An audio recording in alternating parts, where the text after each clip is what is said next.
And I think Gen Z is going to be a lot more conservative.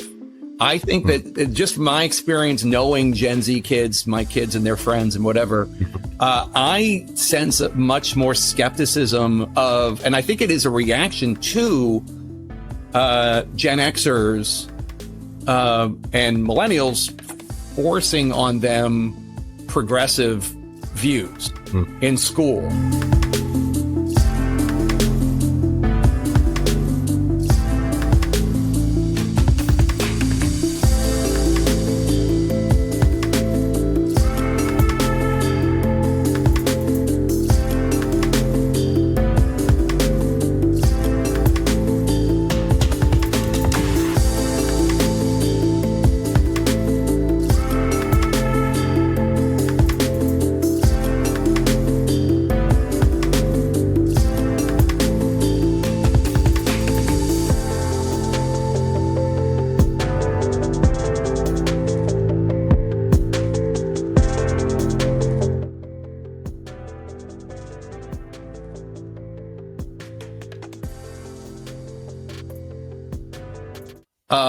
And I think that there are going to be some conservatives. This is my general impression. Yeah, I don't fight. That was an early read. That was an early read of Gen Z, and then a kind of a beta. But it may be what ends up happening. But didn't. Right?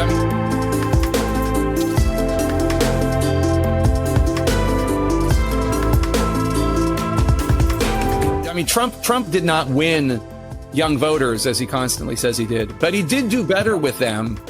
That's right. Than other previous Republicans. And I just think that it's not just that he is reshaping and remaking politics and normalizing things that weren't normal 10 years ago. I also think it is a reaction to the failures of progressive movements to achieve what they wanted to achieve, whether it's Bernie Sanders, whether it's Black Lives Matter, whether it's Me Too. I think it's COVID. I think it's a lot of progressive politics being forced down their throats in school. I think there's a lot of stuff going on.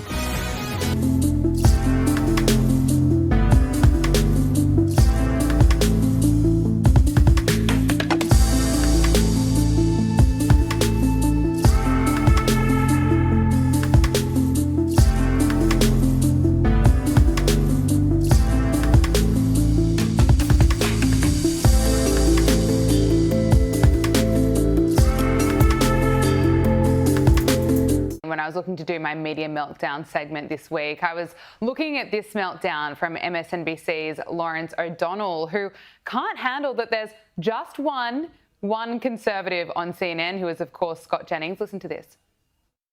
And now CNN eagerly pays a Trump supporter to lie on CNN every day and night for Donald Trump. CNN did this during the first Trump presidential campaign and presidency. CNN regularly paid Trump supporters to lie about Trump on CNN, but the CNN regime then realized that was a mistake. And they stopped doing it. They stopped paying for lies. But then CNN got a new head. The head of CNN for the last 3 years, hired by the Trump-supporting owner and operator of CNN, is an Englishman who thinks paying Scott Jennings to lie about Donald Trump is money very well spent. Scott Jennings, who used to be an aide to Senator Mitch McConnell, was not always a rabid, lying Trump supporter.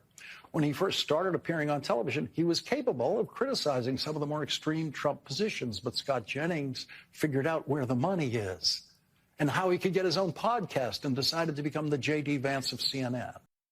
I mean, the TDS is just off the charts. It's not like CNN is balanced. It has one conservative, and thank God for Scott Jennings. Well, look, what's happening in the American media is this. You've got the Democratic Party going to the hard left, and MSNBC have decided to cash in on that. They are the broadcaster for the hard left in America now. So now they're attacking CNN, who are hardly pro-Trump. So exactly. What that guy's trying to do is become, the home for all the American left freak show. And as you say, to criticise CNN for having one supporter, and of course, if you agree with Trump, you're a liar. I mean, seriously. So this is the problem with MSNBC. Their own ratings, of course, are down enormously over the last few years. Fox have gone up incredibly strongly. and they've just decided they're the home of the hard left. Now, going back to what we were saying before, the problem for Gavin Newsom and Kamala Harris and Pritzker, the more moderate, sensible, Clinton-esque, political descendants of Bill Clinton, and the sort of more sensible, mainstream, moderate, rational Kennedy wing of the Democratic Party is that the Democratic Party itself, the membership have gone mad left. Stations like MSNBC have gone mad left, and they're going to support, an AOC type candidate. Bernie Sanders is probably too old now, but they're going to endorse a hard left candidate against JD Vance because that's their home now. They're gravitating to the extreme left because moderate positions are not drawing any ratings in America. Michael, let's just turn to news in Australia. Former Prime Minister Scott Morrison has made an intervention on the coalition's issues with net zero, saying that net zero at any cost on a rigid timetable is not policy but ideology. It's interesting, this also comes just as Bill Gates, who spent decades fear-mongering around climate change, has now backflipped, saying that climate change will not lead to humanity's demise. So it seems like more and more people are kind of getting a bit of common sense when it comes to climate change. But what do you make of Scott Morrison's comments and what it means for the coalition's position? Well, I thought Scott was absolutely correct. It is an ideology. I mean, most people don't know what net zero means here in Australia. They sort of grab this phrase and say, oh, yes, we agree with it. It's become part of the religion here. The more thinking people like the idea of a net zero increase in emissions, but say, well, hang on, it can't come at any cost.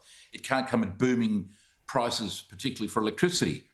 And so what we're seeing around the world, not just here, but in Britain and Germany, other countries, is people saying, look, we like it as an objective, but it is sending our countries deep, deep, deep into debt. It's killing the chances of the working middle class to pay their bills.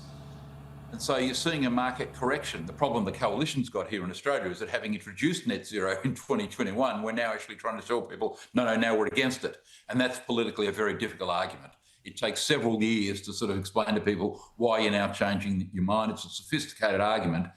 And so the coalition here are being bedeviled a bit by our own history, because as I said, it was only 4 years ago that we first introduced this policy, which the nation then grabbed. Finally, Michael, Victoria's crime crisis isn't getting any better. Just in the space of 48 hours at the start of the week, there was a string of violent incidents in Melbourne, including a knife attack. There are, of course, growing calls for intervention from the Victorian government. Yet the Premier, Jacinta Allen, she insists that everything is fine. Well, of course, she's a member of the hard left of the Labor Party. She's like sort of members of the hard left of these Democratic-run cities in America that pretend crime doesn't exist. She gives press conferences, despite the fact people hit with machetes and knives all around Melbourne. She says, no, Melbourne's safe. There's sort of zombie interviews where she's saying things which are completely unbelievable, and people just look at her and shake their heads. So Victoria's basically lawless these days. People get caught, they get bail, they get caught again, they get bail. I mean, it's a very soft bail regime we have here in Victoria. And one of the things the opposition tried to do here was to bring in a law to stop people wearing masks at demonstrations. A lot of these demonstrations are violent. They have terrorist flags, terrorist symbols. Nazis are at these demonstrations. And so to put these people to their proof, the opposition tried to bring in a policy in the parliament yesterday to say, if you're going to demonstrate, you can't go with a mask. Well, the Labor Party opposed that. So that shows you how serious they are about bringing people to account for some of the violence that happens at these demonstrations. And we have a massive, massive law and order problem here in Victoria, and it seems to be getting worse. Michael Kroger, former president of the Victorian Liberal Party and Sky News contributor, thank you so much for joining us. Pleasure. Thanks, Gab.